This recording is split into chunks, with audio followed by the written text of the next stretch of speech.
London, 1978. A notebook.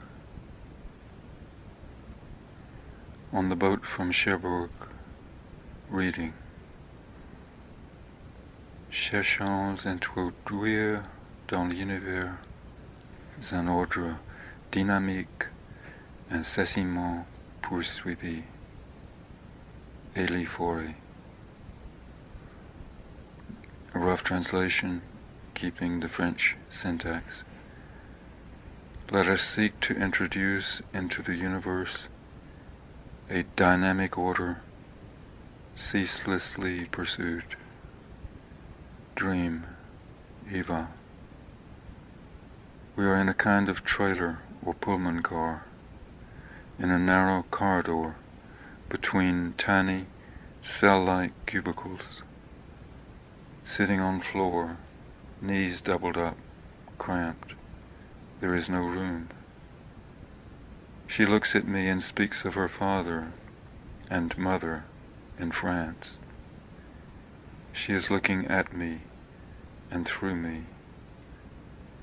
There is great fear in her face. I am afraid.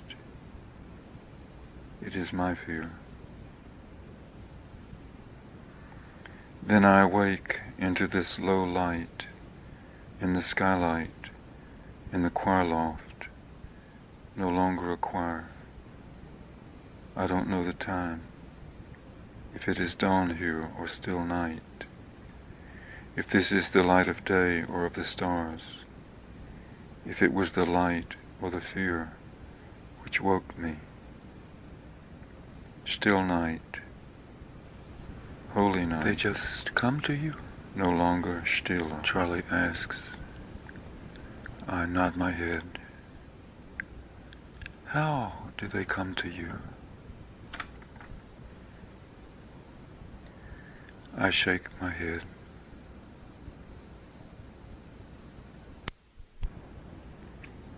Charlie's plastic jug, full of hot water.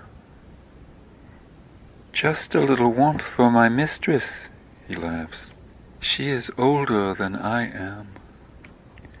I follow him slowly downstairs. The lift isn't working today. He looks about anxiously. The ancient cat is nowhere to be seen.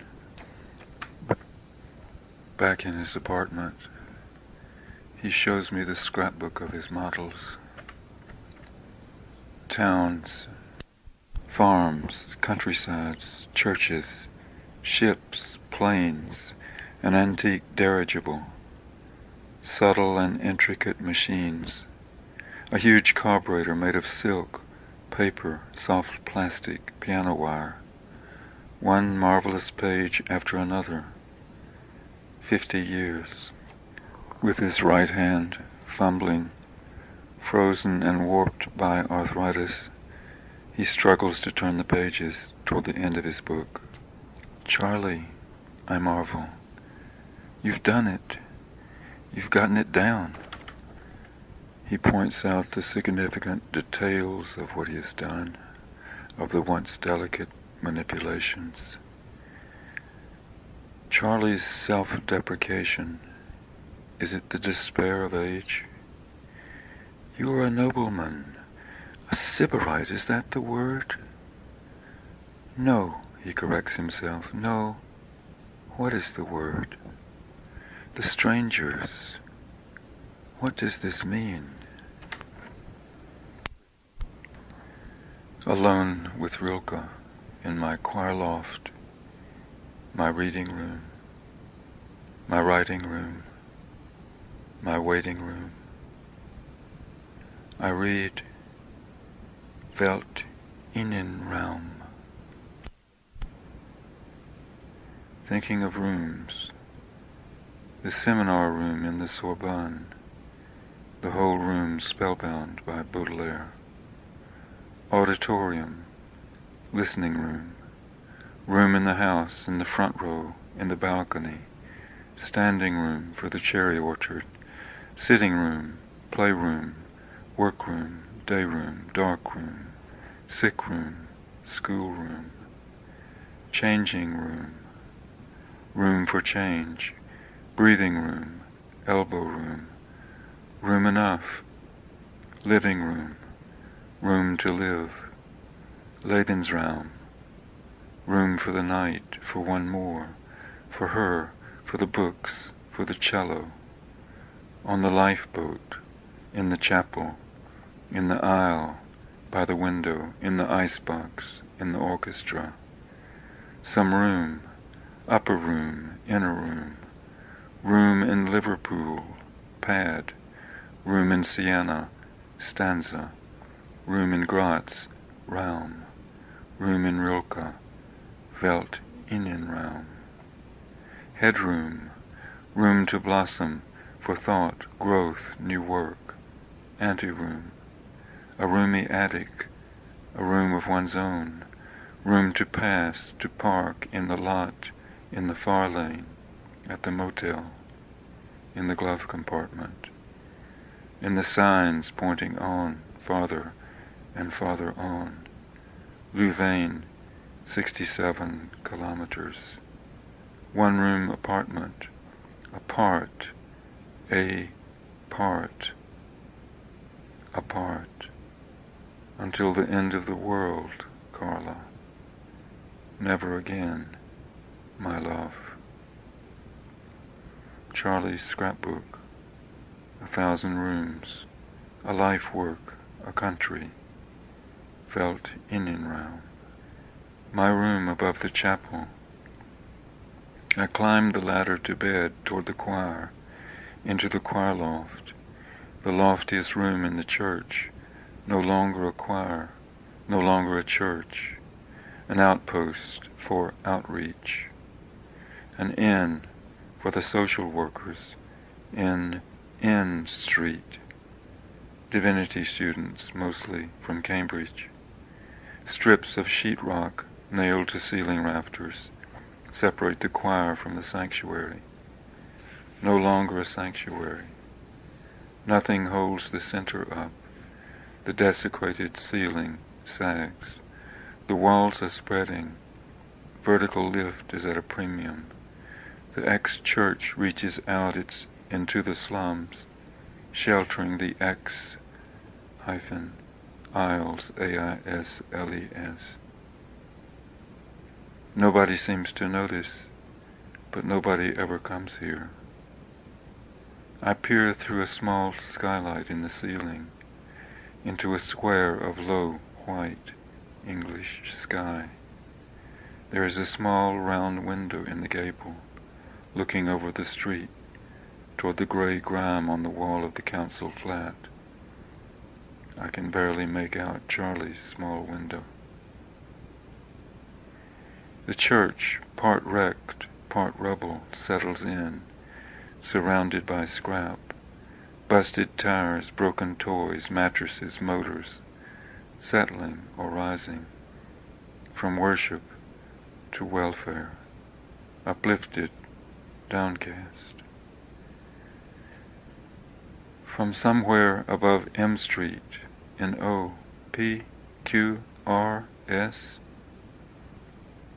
I hear a child's cry, a scream, a shout, a taunt, blown flattening, pitched to the stone, dissolving, leveling off into the distance.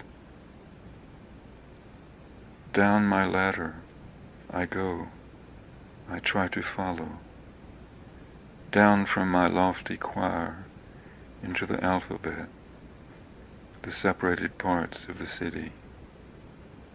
I go after her cry. Among school children, a motley dejected gang, shivering, warms its hands around an incinerator, before a warehouse, gutted, ransacked, full of debris, left to molder, all ages piling in. I give them a wide berth. Farther on, along the Rutherwhite docks, on a narrow curving road between tall fences, I squint inside through a hole in a fence, on gently rolling decay, garbage, mound on mound of debris, and the river beyond. And farther on, through one huge Roman window, boarded over, between the boards, on black sleet falling on black water, tall derricks hanging on water, rot, oil slicks, brine. The sleet turns to snow and back, deadening the gulls' cries and the low screech and grind of lorries taking package containers off piers farther down the river. I peer through the cracks. Snow cakes and crunches under my sneakers, falling as it will. In the wide stillness I hear it, on roofs, in lanes, covering the smells of tea, beer, oil, resin, a resinous building, not yet abandoned. An old factory, manufactory, olfactory, so many pungencies, traceless. Through a crack in the building, men unloading a van in the darkness. City of husks, devouring ruins. Dad, quote, choose something, some way, be faithful, regardless, end quote. And yet, his story chose me, my first story. Field. I wanted to write it, to be faithful. My father on the wire, circling the field. His story, my history. I was bound to write it as he was to live it, but my words cannot follow him. Yet I must follow him, where words cannot. There is no release. How quickly the past comes, becomes mine, my history. There's nowhere to go, no terminus, no home city. So we go on. Keep on in place, keep on in time, keep going on as we must. What does this mean? Asks Charlie. And these, who are they? I shake my head. In my drawing room. When there's nowhere to go, they come to me slowly, with the way to go, with the way to be, gone where the wind drives us. Alan and I park our bikes under the tower block, take the elevator up. On the top floor overlook, trash, an old phonograph, stacks of black records, tubes, torn wires, an old mic. Through the glass door, the child in the empty hallway, sifting debris. She is more like Eva today. Is it memory or forgetting, deepening toward the likeness of my child in rags, playing alone in a hall désert, in rubbish désert, on docks collapsing désert, on the 22nd floor désert, in London fog désert, in place of the music désert, in a choir loft désert, in the music I cannot hear, in the vision I cannot see, in the power, in the generosity, in the divinity, in the going on, in the great ongoing, Shekinah, you.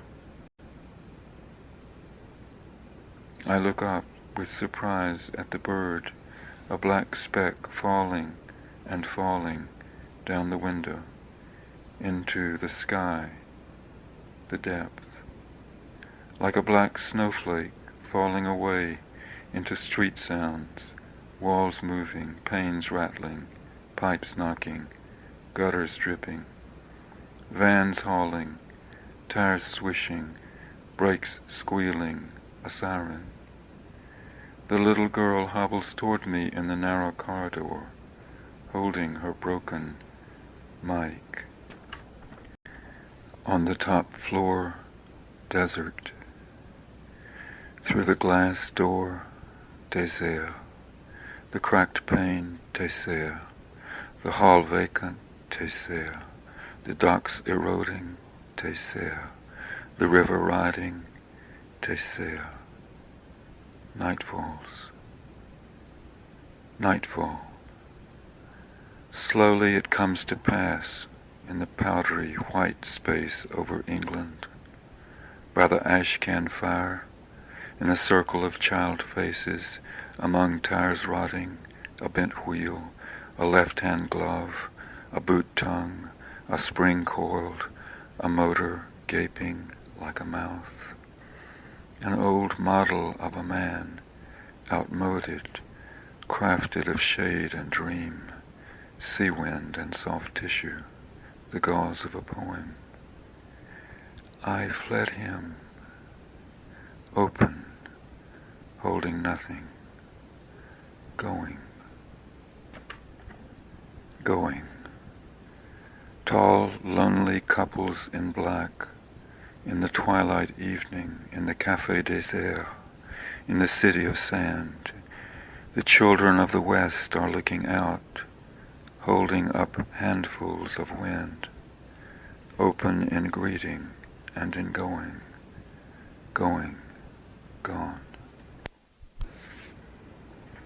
In Charlie's flat, I confess my fears for Eva, hemmed in back home among my enemies. He peers through his small window at the sheets of rain driving against it. After a long moment, he replies, "Oh, Mike."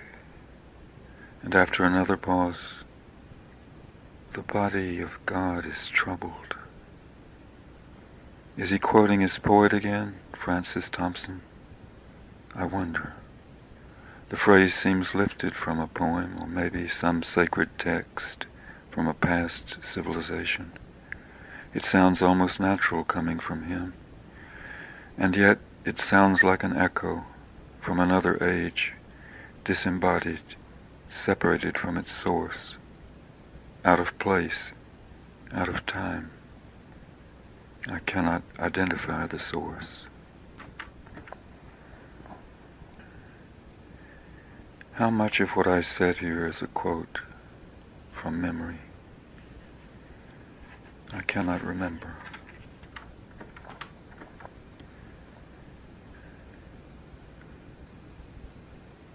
Late in the afternoon, in the Museum of Science and Industry, after lights out in the museum, I notice a giant fan, like a great wheel in the wall, turning in the wind, or on inertia. Before, its own motor moved it. Before, it was driven from within. For a moment there was light. For a moment, behold. For a moment, God said, "Let it be." Then a bell rang, and everybody was turning in the same way, heavily, homeward. Home was on every mind, and daughter, and father, and son. A pale, thin child sidled, dawdling down the stairway, like a giant inchworm, a limber slinky slipping step by step down into the street. sliding echoes on masonry. We're cut off from the comprehension of our surroundings. Charlie. Charlie, 5'3", 125, grotesquely bent, humpbacked, blue-eyed, white-haired, shoulder-length. He supports himself with a pair of walkers. His cat crouches between us, mangy and 17. He cranes to look up at me, to catch my eye as he speaks. He asked me if I saw any dioramas yesterday.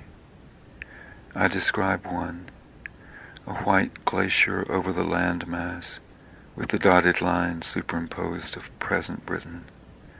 Two masses cut off by the Midlands, an ocean strait under green water. Tropical birds, fish, fauna, bright greens, reds, purples, parrots, monkeys, a tape recorder chattering. A low white glacier in the northeast, over Britain. Then in the next window another age, another world, before the formation of the sea, the molten earth, red underneath, the boiling ocean of lava, sand. Yes, that's how it was, says Charlie. It all began that way. And maybe that's where it's going. Beside Charlie's council flat in N Street, a long row of low buildings, some under renovation, some being dismantled. In one of them a door bangs all night, in a draft, flapping. Here I am I, in,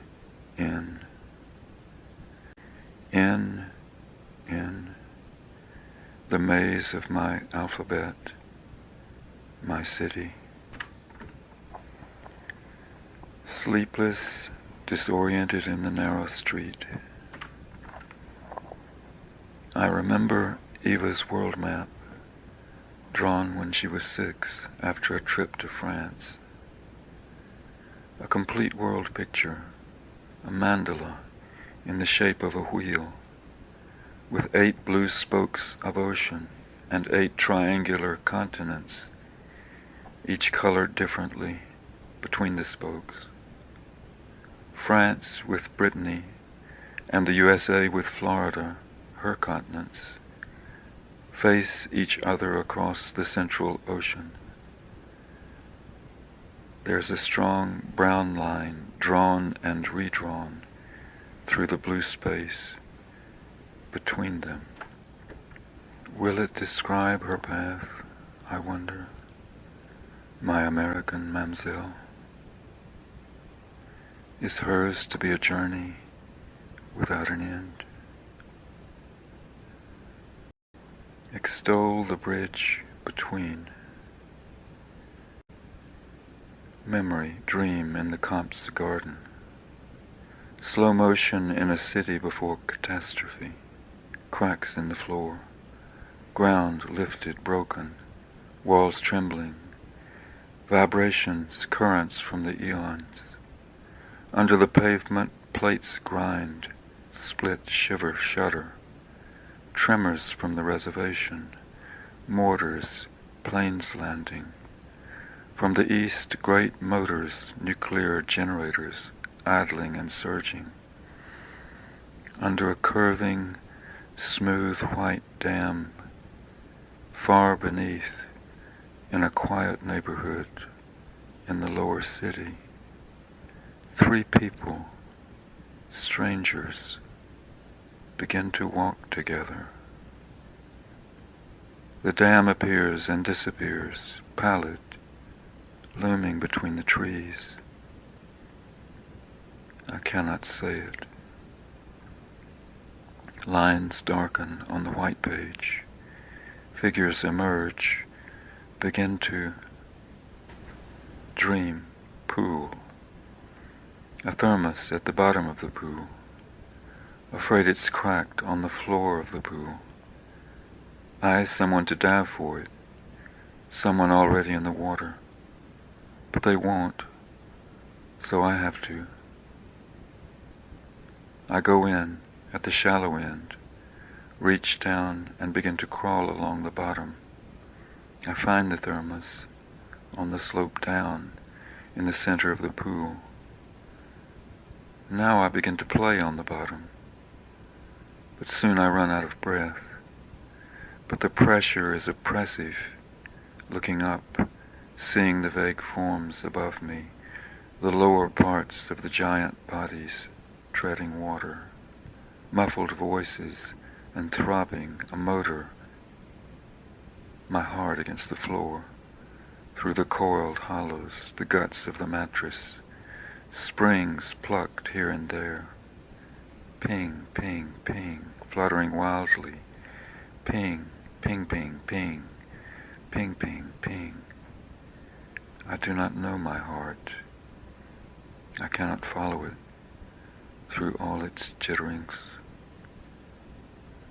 Why is it these mazes of rubble attract me, correspond to something in my mind and memory, or expectation? Charlie looks at a drawing. The strangers? What does this mean, Mike? Yes, I see. They might go out 1,000,000 years, and time will hardly pass for them out there. As if I'd go through the doorway in my lift, or speak one word, and 1,000,000 years would pass by on Earth. In the blink of an eye, hundreds of civilizations, new continents, new species, new forms of life, of consciousness. Charlie peers up steeply into my face. Mike, you must keep working. There is something here. Charlie, you can hear him listening to the words. Watch how the slight, stooped body in its isolation absorbs them with such deference. Before the unknown ones, before the grandeur, before the promise, before the spirit of humanity, before the Somme, Ypres, Passendale, the Marne, the Argonne forest, across the river into the trees, falling softly and softly falling. The strangers, what does this mean? Asks Charlie at nightfall, standing there before the words and moving back in tribute before them and to absorb them. Talk about Scotland. He's never been farther than Scotland. Of amethyst, emerald, wave light, beautiful stones, gems, facets. Every surface you see is a face of God, with a slight emphasis on the A, the vowel lengthened, subtly stretched, yet not without deprecation. That just came to me, he laughs. An alpha, many shaded in the mind, in the light and dark of a lifetime. His kaleidoscope, the scrapbook of his best models. The yellowing photos, a Swiss locomotive, a 10-clock motor. Too heavy. I won't make that mistake again. Wharfs, warehouses, a tiny airport, hangars, runways, a biplane. That was in corrugated iron. We sent it to the shop. You bend it this way to fold it under. But how did they do that? I'd like to know. A new church. We built that one out of cardboard. It was my dream church. That was long before the war. In a tiny diorama the dream sits. Behind it, mostly gray. The blown-up photograph pasted on plywood. of an English country town.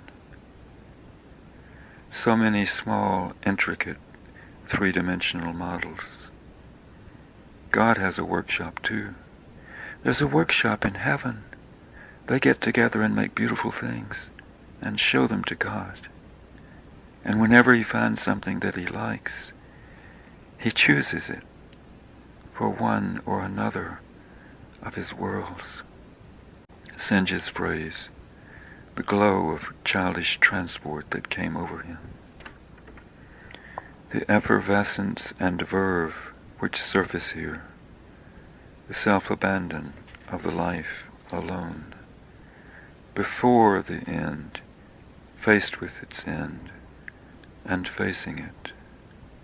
Transport, non-possession, aparigraha, like water bubbling on rocks above a waterfall, when nothing will be withheld, when he will dispense it all, pouring it out freely, as if it had never been his, letting it all go toward the sea. There may be millions of other worlds, you know, and souls in them all. Some of them may be even here, even now. These others, they may be trying to pass through you. I feel there's something here.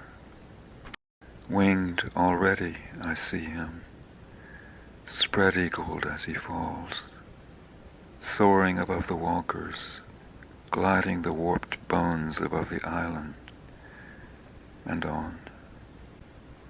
He seldom remembered that the light within them was not his own, the Silmarillion. In my choir room reading, struck by a chord, Charlie's astonishing physical resemblance to the photo of Tolkien. In my writing room, aparigraha. It was the light of the Valor and of Valinor, the light of the trees and of the city that was darkened, the first light, which by craft and labor, and a gift like the light itself, he buried in the heart of the stones. Of the strangers under the city, en route by night, as they go down, as they go under, as they speak out of going, as they bear the voices into the burdened life. I want to read that again. As they go down, as they go under, as they speak out of going, as they bear the voices into the burdened life. Bike ride with Alan along docks north of the river, Isle of Dogs. We stopped by the shell of the Hawksmoor Church, the smaller church, with the tall, clear window on the west end, open on the great, ruined interior. Of the Hawksmoor ruin, of the ruins, of the sanctuary, of memory. The husk of the choir, open, roofless, on the rain, on the rockets, from the light above, from the night above. No more the granite keystones, only the destroyers overhead. No cover for the sanctuary, no sanctuary. Down the brief center aisle over the altar, in the terminus at the end of the church, the curt choir cowers, trying to breathe, in transit between kingdoms, smothering in the fog. The docks also, mile on mile, pulling down, letting fall, fail, into the old oily picturesque channels, bridges over mud, grimy weed, grass, fragments of brick, twisted and rusting scrap, gears, switches, connecting rods, parts smudged, blotchy, forms lifelike, struggling to re-emerge. What draws me into this, so deep into these ruins? Above the gray slate river, Sunday,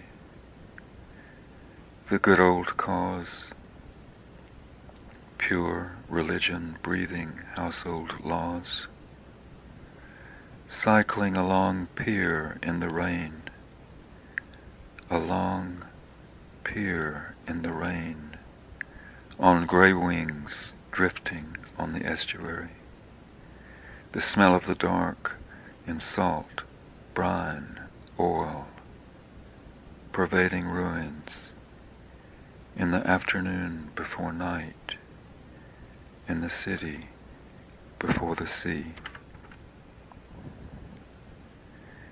Sign on the front of the red bus, King's Cross 63. Memory, my first night in London.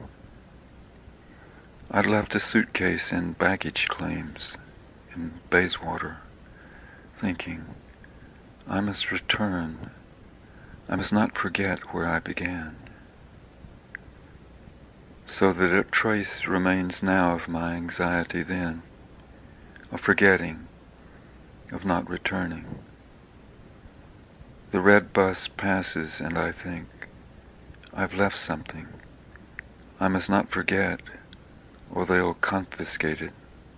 I must return, retrace my steps to the central station, King's Cross. But where is King's Cross? Where is the center? The red bus passes and reminds me, I've left something, something crucial of my own, north of the river, in the center of the city. But what? It passes and reminds me that I've forgotten, that I am my father's son. I picture my suitcase in the empty street, where the charter bus left it when they dropped me off on their way to Manchester. I dragged it upstairs, knocked on the door. The man in uniform said, We'll have to go into it. We've got to be careful now. We'll have to check it, you know, for bombs. My friends from China, Chicago and Vassar went on ahead to Manchester. I stood in the middle of the sidewalk and breathed in the sudden quiet, in the strange, hushed breadth of London, filling my lungs in the dark, wide street at the crossroads, the great rhythm circulating all around, of trains, buses, taxis, pedestrians, tiny figures threading through the traffic on the perimeter, up and down streets, in doorways, holding umbrellas. Where the streets converged, I stood as in a vacuum, in the heart of the city. Then I saw him materializing into this vacancy, sauntering towards me, a bearded, robust stranger, white-maned, a kind of Scots Whitman, uncouth, debonair, a beggar man, bedraggled, with a light complexion. He might have been Dad's brother. I looked into his blue eyes. He began babbling about the war, the rockets, the bombs, the wounded, the dead, the screams, the cries for help, the sirens, the shattered glass, the crumbling walls of buildings, spreading his arms widely on the general destruction. I'm from Scotland. I hit bottom after the war. Eyes blue as the sea. I told him I had no money, no English money. I've just come from France. Sorry. There is no end to this memory. It recedes into the streets of London. I keep seeing him. Or is it my father, stepping back from me and disappearing into the quiet, intricate, receptive, cavernous streets? The last thing I remember from him is the sound of his voice, its intonation of belief, the credulity in his brogue, his banter, his plea for money, for company, his life's route, his confusion and dereliction, vanishing into the fog. "Sir, are you all right? Sir, I'm a wino, see? A Scotchman, see? I'm a wino." Now I remember. Dad, sitting on a bench alone in a ward in the highest room of the hospital. Barred windows, formica, plastic, porcelain, steel. All bare. Everything has been removed. The windows overlook Duke Campus, the grounds where he'd been honored, made a doctor, honoris causa. There is a white light between the bars, a blast of canned noise from the tube, a flickering light, static, bursts of taped laughter like rifle fire. He is sitting on a narrow bench, alone, with his hands on his head between his knees, a week's growth of stubble on his chin. He looks like a tramp. The red bus, 63, King's Cross, memory. That something is up there, something I've left or forgotten there.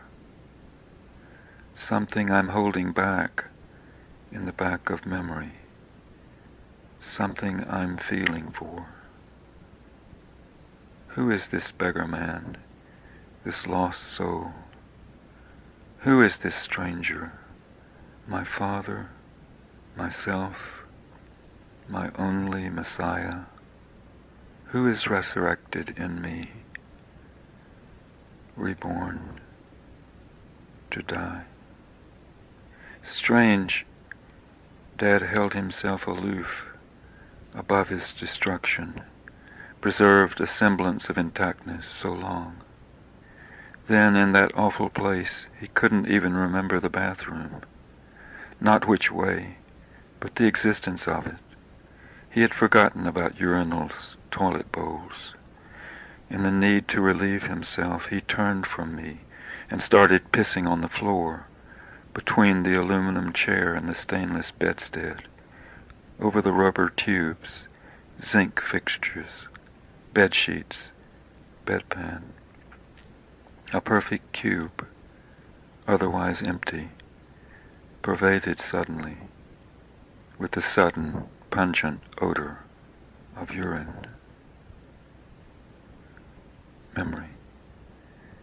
Dream last night of an island or picture of one, a model in 3 dimensions like a diorama by Charlie. A great city, wrapped in the blue-green mantle of ocean, shining as if through glass, as if on exhibit. A city like this one, like London, a vanished city, transfigured, imagined by its successors. Charlie, his eyes closing, yet his voice alert as before, the images flowing rapidly under the floating eyelids. His subjects, animals, works of God. His cat, I look at her and think, he must have made her. Moths, butterflies, ants, snakes, natural science, childhood, mother, metamorphosis. The moth now. You look into the chrysalis. You'd think you'd find something, some structure, like the worm, but no. I think it must be like death. Charlie drops off and awakes with a start. I'm sorry. I must have fallen asleep. Long pause. I will die in 2 years or so. Then recommencing, finding his flow again, from cat to caterpillar, to metamorphosis, to afterlife. God, mind, spirit and matter, lasers, the neutron bomb, black holes, refraction, reflection, meditation, prophets, destiny. Spending himself, pouring it out. They do see into the future. They feel for it with what they are already, because they have it in them. It is the same power in them, you see, which shapes the future. The idea surprises him. It seems to burst on him. Charlie beams and glows. His skin becomes translucent, so much the thought quickens him, in the glow of childish transport which comes over him. One transport flares and fades. One dying sparks another as it scatters and darkens. Now and then a cluster far afield. As one subsides, another flares on the edge of awareness. Chain reactions in the distance behind the eyes. Childlike, like a father reborn. Letter to Carla in Louvain. I've just had the tooth out and the partial in. I am indentured. My mouth is a Maginot, a gaping ruin, a front line full of gaps. It reminds me of Belgium in winter when I was looking for you. I'm sitting in the bed in the loft of St. Christopher's, or what was St. Christopher's, now Pembroke House, a centre for social work in South London. A strange kind of place for me to be in. More your kind than mine, I guess. Except that I like the thought that a choir used to sing here, and that a sexton used to climb. I removed everything from the room, the bell. Put my bed in a sort of niche. I'm looking at a white wall. It looks like this, drawing with arrows. Window light here, sound of rain through here, or sleet, like tiny pinpoints stippling the white frost. Thin shivers of glass, sticking and splintering.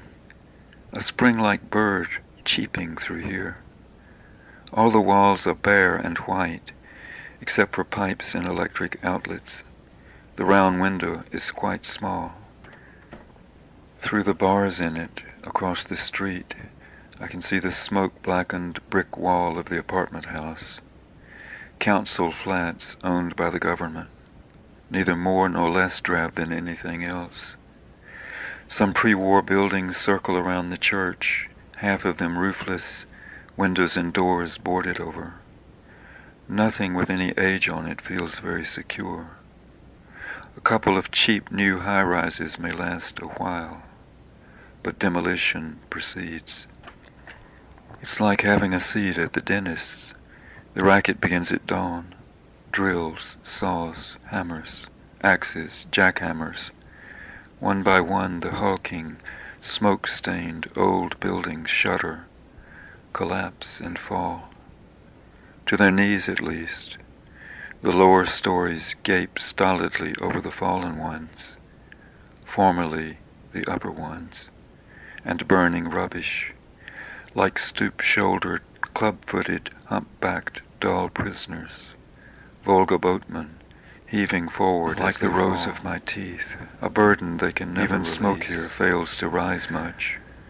Against the low cloud cover, over the filthy dampness, from scrap heaps which barely burn, and dirty smoke drifts along the walls and into them, leaving a darker shadow, darker and darker as it goes down, deeper and deeper the stain as it approaches ground, Zero.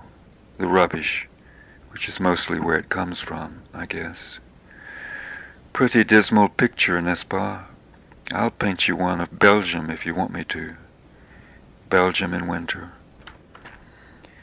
Dark, flat, narrow. Oh. Do you want me to? T-O-O. Which is more to the subject. I'm reading from this journal on ruins, brought over from Belgium last Christmas when I couldn't find you. Tu favorises dès lors la mutation instantanée de quelque produit que ce soit en son ombre ruinée. Les ruines sont donc bien des sommets d'avenir. But yes, I agree completely. That's just the way I felt over in Belgium. Every product whatsoever, from here on out, everything. Y a-t-il toujours, derrière la lumière, l'ombre, derrière le bâti, le débâti, le détruit, le défait, dans les villes comme dans nous? Europeans are pretty good on ruins. With Charlie in his hallway, the smell of the cat, closure, confinement, unwashed bodies, senescence and cat food, concealed and thickened with pine oil. Bicycle boxes clutter. He is bowed halfway over the two walkers, his appendages. He has to insert his arms in them. They have leather sockets. He is unable to move without them. He walks his cat. Queen of the house. Mistress of my mansions. Spirits, I ask, where are they?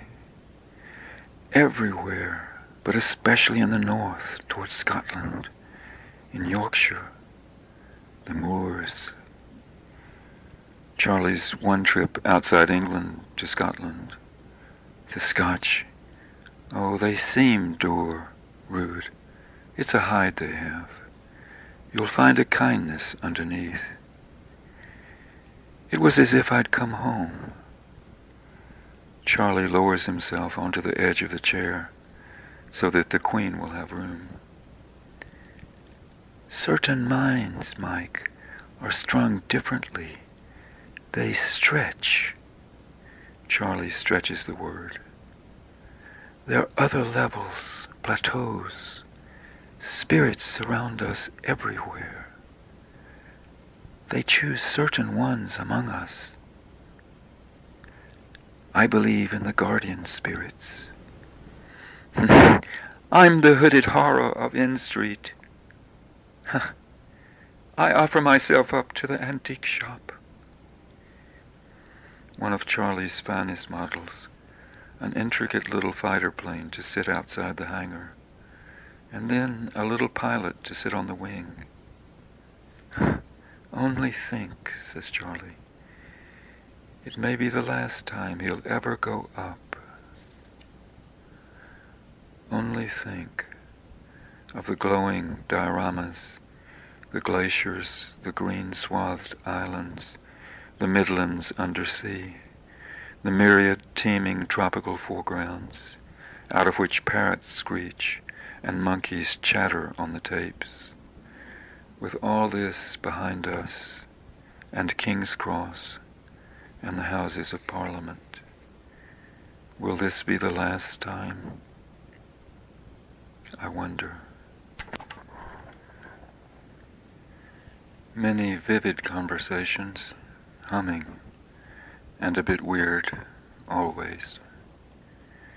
The light bulb went out in his kitchen ceiling, and I thought I might wait for you, but no, somehow he'd managed to clamber up for the last time, his rickety footstool, and teetering between it and a shelf, after saying my prayers, accomplish his task. Charlie reads under a drawing. Cherchons à introduire dans l'univers un ordre dynamique, incessamment poursuivie. I translate. I wonder what it is that is searching to introduce into the universe this dynamic order. The angels, all those we cannot see. There are so many that are stranger, as you put it, from this world and the others.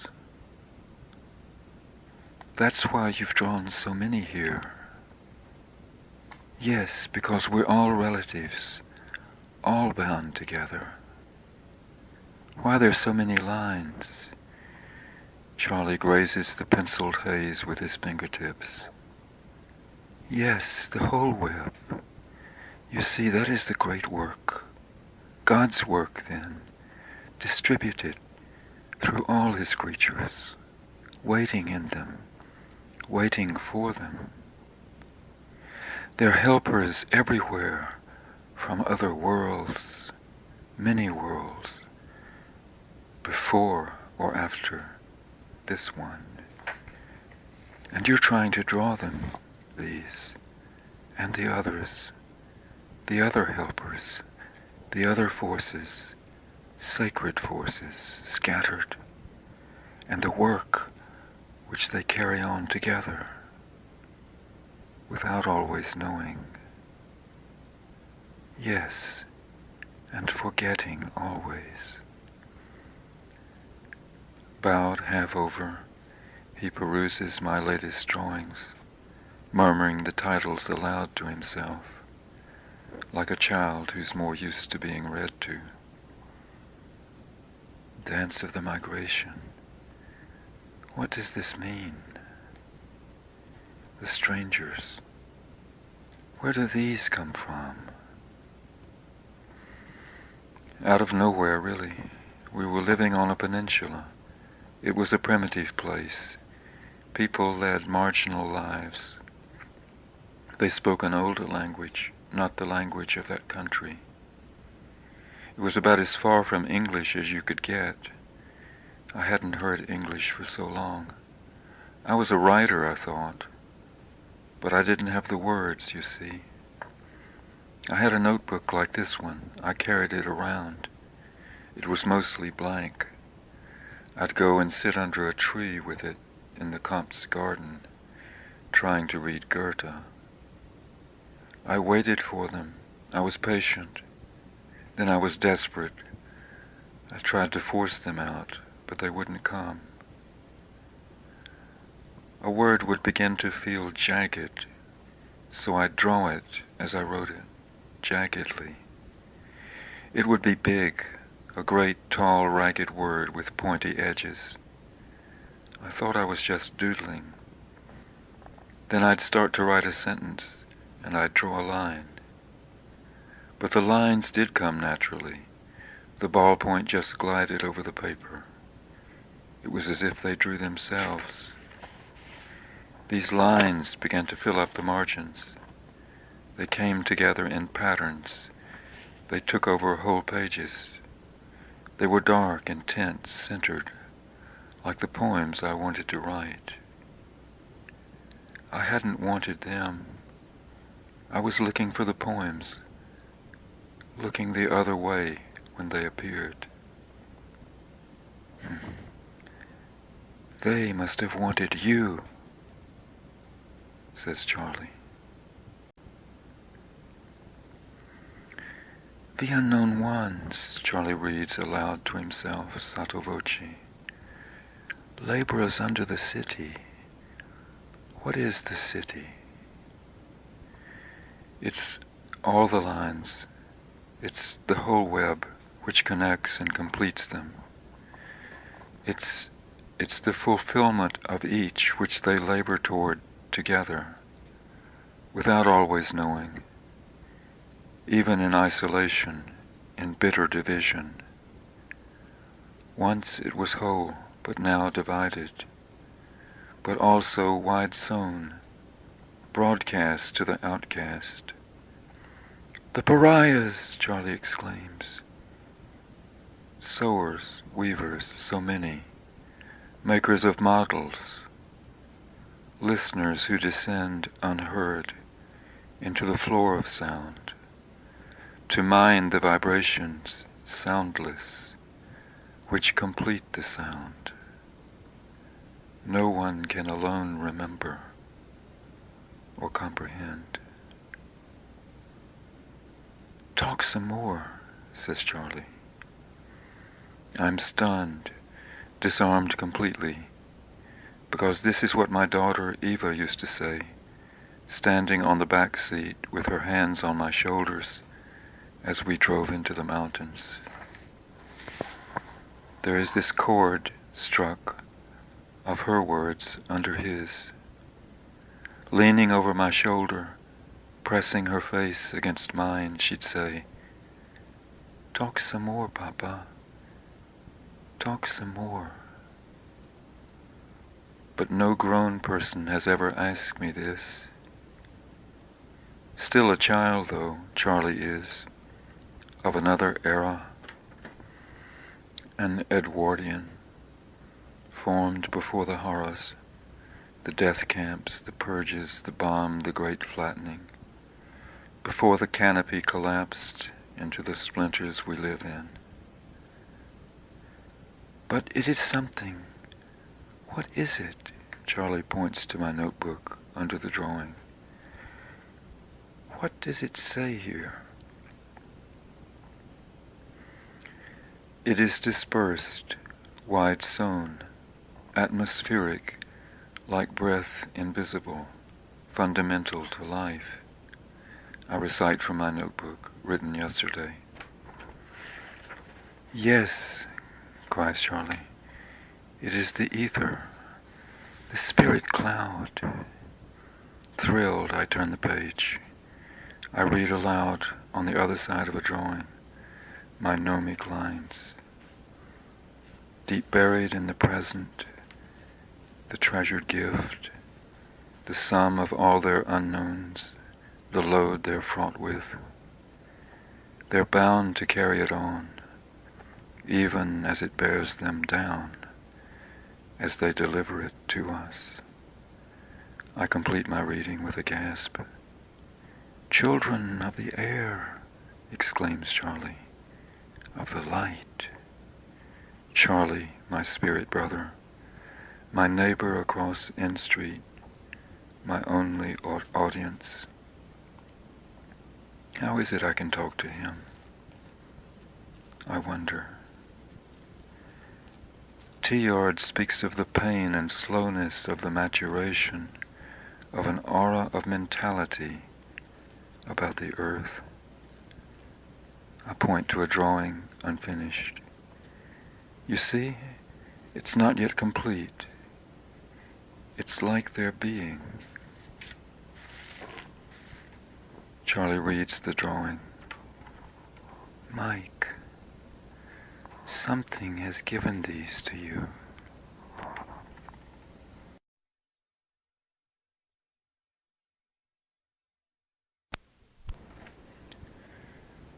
Three dreams. First dream, Carla and I. Another terrible argument. Dad witnessing. Remembering nothing. There is a road, a door, a downward defile. Dad leading us. There is a bridge at the bottom, behind us. There is something else, an emptiness which is like air, which we breathed in for years, an atmosphere of gentleness and grace left over by his presence, the pity of it and the terror, of the illness for which we had no name, which removed him slowly. He was going as he listened to us, fading, losing touch. Second dream, Dad forgetting. He's the leader of the discussion, teacher, standing at the head of the classroom.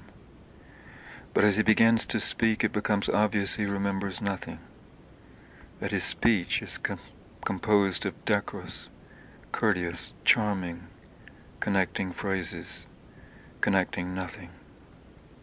So the people begin to turn their heads in their seats from looking up at him to look at each other, puzzled or suspicious or in mockery.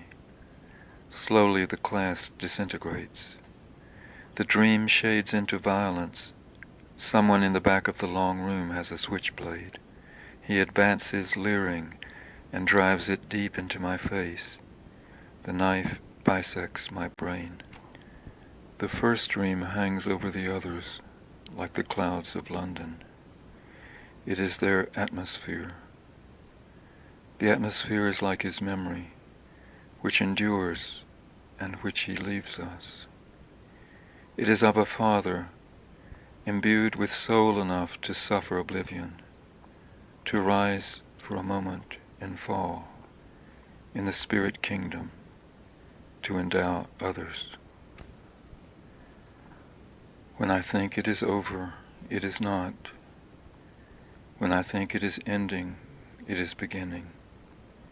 Sometimes in the same word, in a word which breaks in two, to heal my flaws, to link me up again with the removed one. In a word which breaks into leaves, lam bo, kar la, up sheet, in a word of leaving. Dream continued. I have come home, back to the mountain. I'm looking up from the Henniger's field toward where my cabin was, or still is. Someone mentions the London Tower. I look above the ridgeline, over the trees. There is an immense signal tower, like the Eiffel Tower, except barer, all steel, a skeleton, like a pylon, pyramidal in shape, a transmitter, a receiver. I wonder that I've never noticed it before. Then I realize its foundations disappear into the mountain where my cabin stands. There's a moment of terrible radiance, the blinding light of the signals coming over the mountain. At the end of a long story or sequence I can't remember, a young woman from the Resistance led us onto this promontory, overlooking a ravine, a bridge far below, at the end of a steep decline, down into loose rocks and slippery shale. She is sitting on a rock, or is it a camouflaged jeep which will take us out? A young girl I do not know. I lean forward and kiss her on the mouth. It is then that I feel the depth in the dark space under us. It was Frederick Ashton's Dancers which gave me these dreams. It was reading Todesfuge for the first time. It was reading Trakhl's songs. It was sitting through monotones, shivering, blinded by tears. Art is the passionate dream which renews our life, which calls us to give it back to the givers. Encounter with Sylvia outside the restaurant. She's sitting alone at a sidewalk table with a glass of wine. It's the only available place, so I sit down and we begin to talk. She asks what I do. I say I write. Her lovely eyes light up. Then she asks who's my favorite writer. I reply instantly, without knowing she's Austrian, Georg Trakl. Trakl? She smiles. Georg Trakl? Oh. And why, might I ask? Sylvia the beautiful beams, and I am emboldened, sensing that for once in my life I might have made the right move. Because, well, Take a word like Reiter. Reiter entlang an Drogenfelden, leeren Mühlen. You hear the fall at the beginning of the line, Reiter, and at the end of it, Mühlen. But it's not just the end of the line. It's the end of a life, of a way of life, a civilization. Reiter, Mühlen. Sylvia is stunned, thrilled too, and speechless. I'm invited to her apartment to listen to Werner's reading of Trakl, which she has on a record. But I don't much like Werner's reading, and, alas, say so, squandering all my credit with Sylvia. All the chips I'd piled up so effortlessly with a single throw. I've written, Nur ein wenig zu gemütlich, es fällt Grodeck. Comfortable, educated, civilized, the voice of an actor, too polished, too aware of his audience to contain the special timbre of Trakl's Sarah, to hear the vibration at the end of a word, the stress on each syllable when it opens, on the space of departure at the end of a world.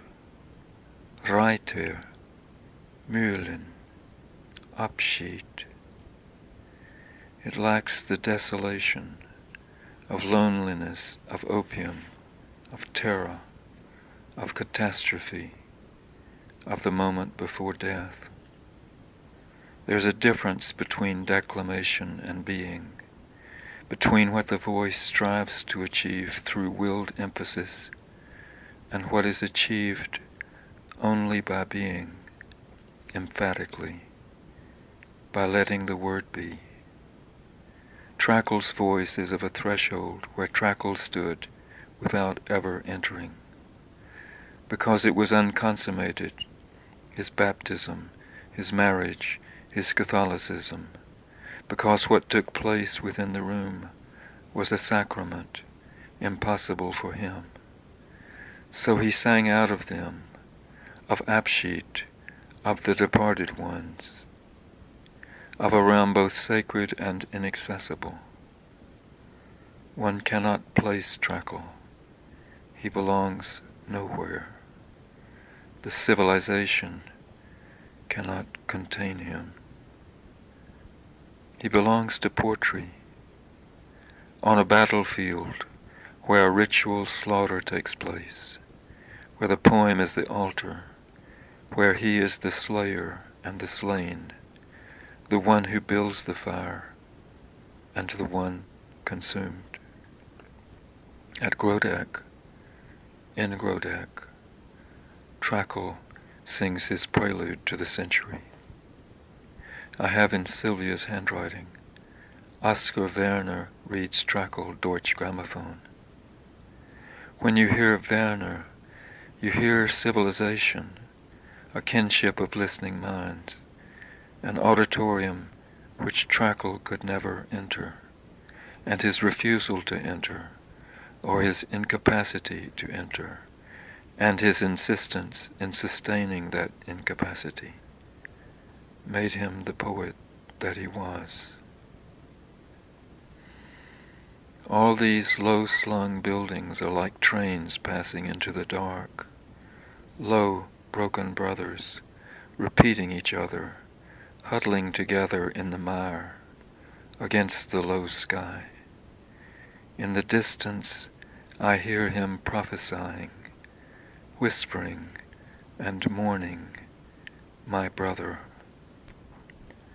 My century is a locomotive, traveling into the desert, toward death. Dream, London, highway crash. A young man flying low over, holding a broken, hollow tree limb or a piece of fuselage, lands on the interstate, in the median, takes a bounce, is hit. Terror is in the sound of the body. Reality in the thud and crunch when it hits the grill. in the unspeakable density of the sound of a body breaking. Lawrence reproduces this in his sentences.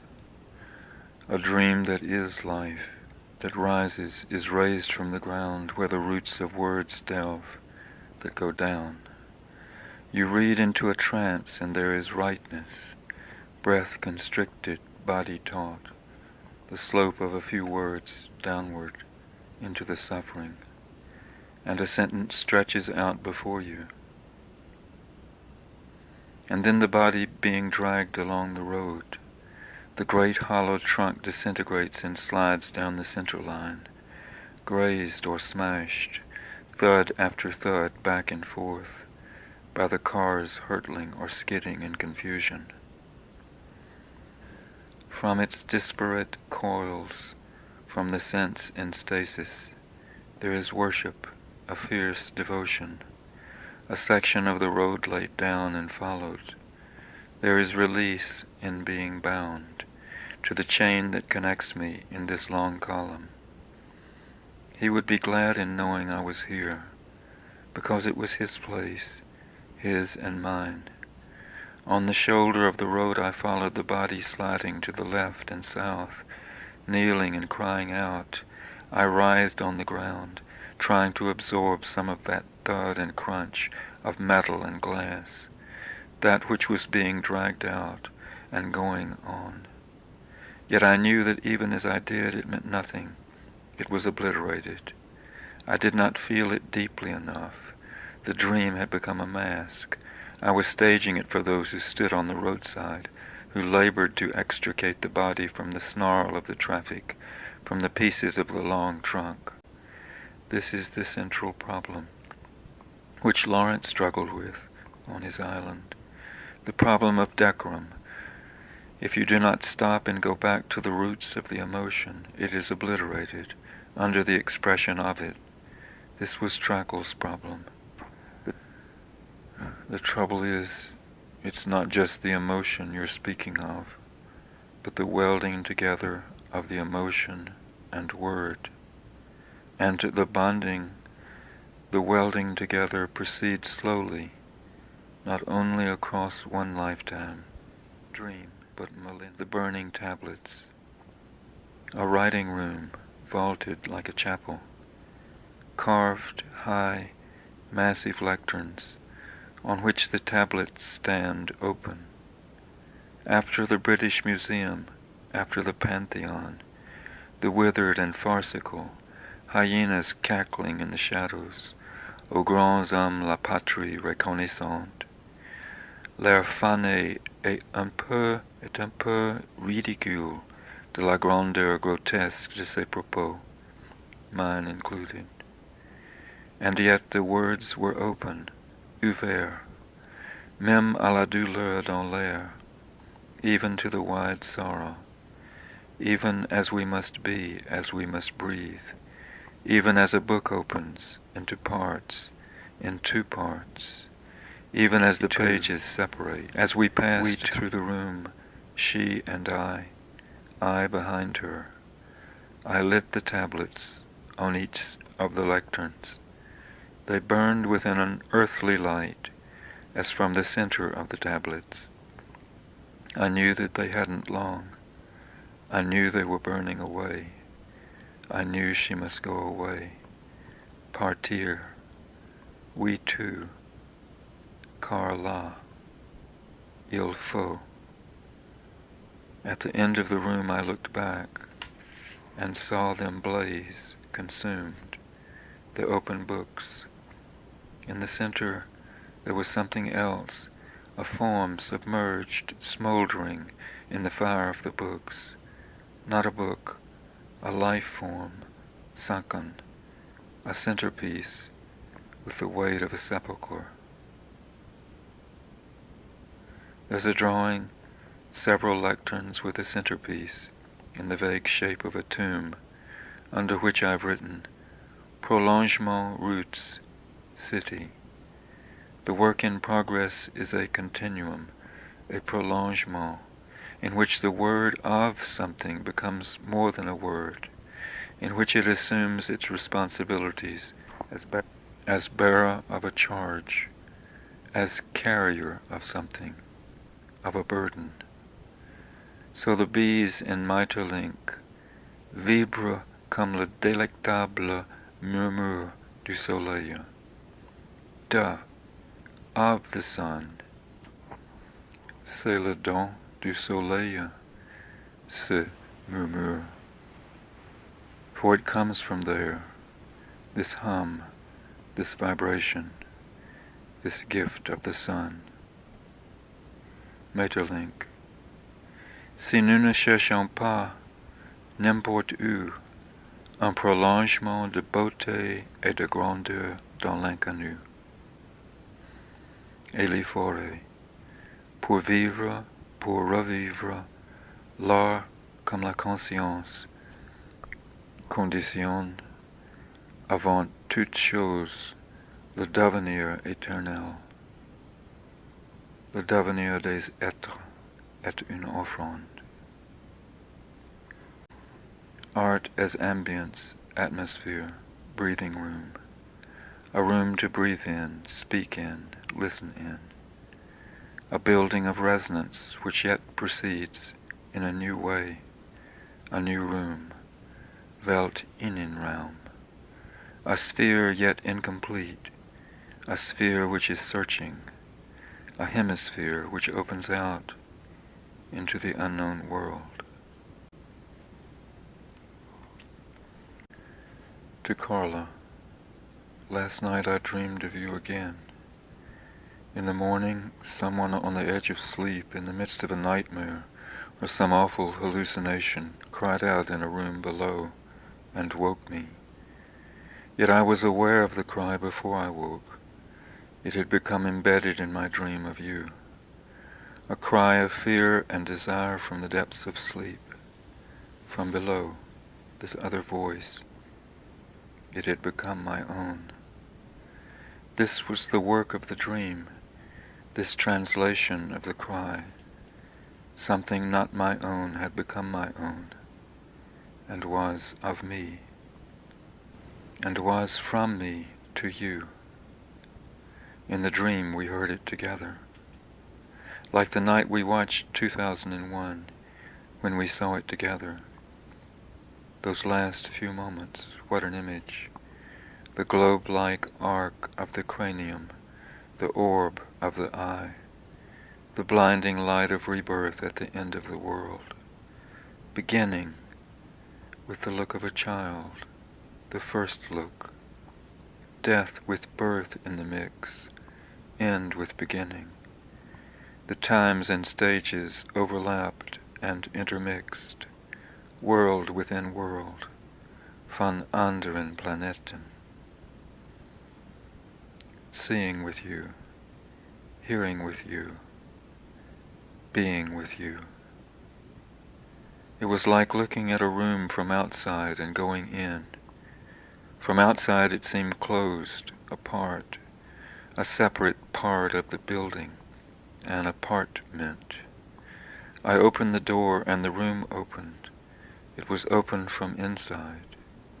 I saw that it was looking out, that it contained vistas, a field of vision, that it offered these to me, that its windows opened themselves and gave themselves, s'ouvraient et donnaient, onto a country unknown to me, that the vision of a country was built into it, a country like a dream, whose colors were so terrible and so beautiful that I could not bear them, and must wake from them, as I did this morning, as I did again too soon. You were this room for me, and the beauty I could not bear in the space on which it opened. The country which appeared to me through you contained the whole earth and the sky. I almost remembered this in my dream this morning. I almost entered into you again, almost looked out again from the deep life. I remembered also how your eyes look and how your voice sounds when you're trying to tell me a dream on the edge of sleep, open from far away, from the homeland. Amis, soyez toujours les voix de l'autre rive. In the voices of the other shore, I heard yours and the seas. I woke up this morning before daylight, hung over with my dream of you. I looked down on N Street. There was a wall in front of me, across the street, below and rising halfway up in the window. There was no light in Charlie's apartment, but I saw for the first time a gap between walls, on the opposite side, a narrow slit to the right, and I found with surprise that I could see through them at some distance.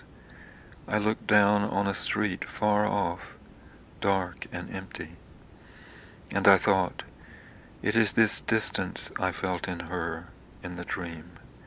It is this same distance that I need to raise my hand over the white page, along with, together with, the darkness and emptiness which it reveals.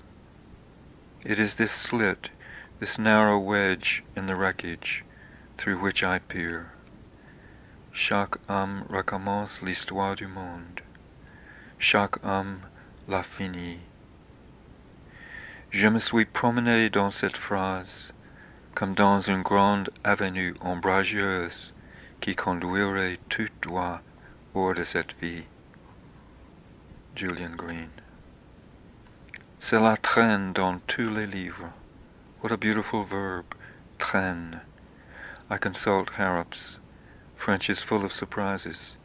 To drag, to poke along, to fall behind, to trail behind, to draw out, spin out, prolong, delay, to speak slowly, to linger on the words, to drawl, to keep going haltingly, as with a burden, with something that drags as you drag it, my translation.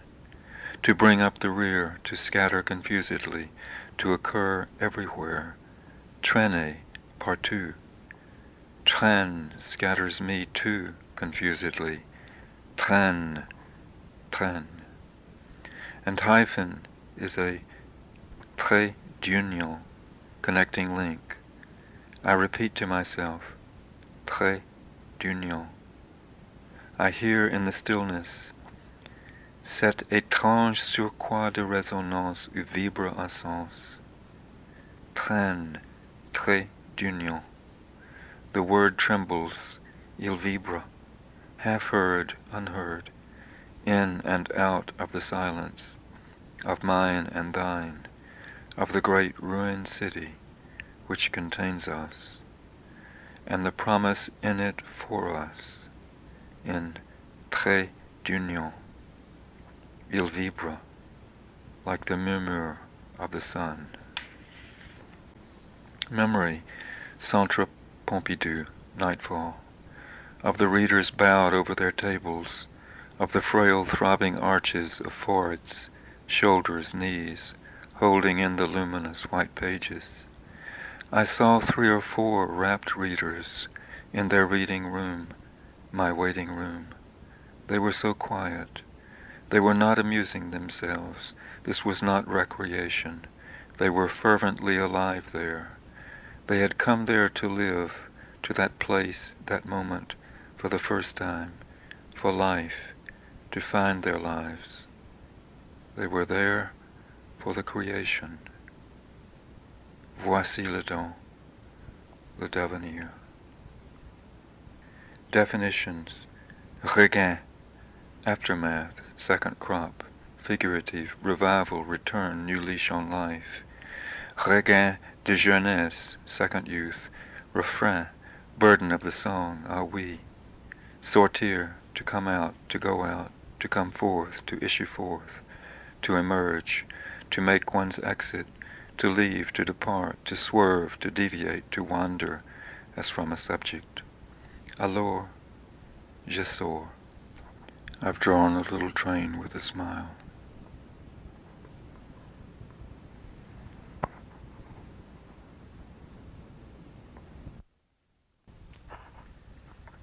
But in the dream, there was the further horror from which no redemption. Dad was coming apart, piece by piece, and watching us as we did the same. Breaking up, the shattered ganglia, astounded, taking thought of us. And yet,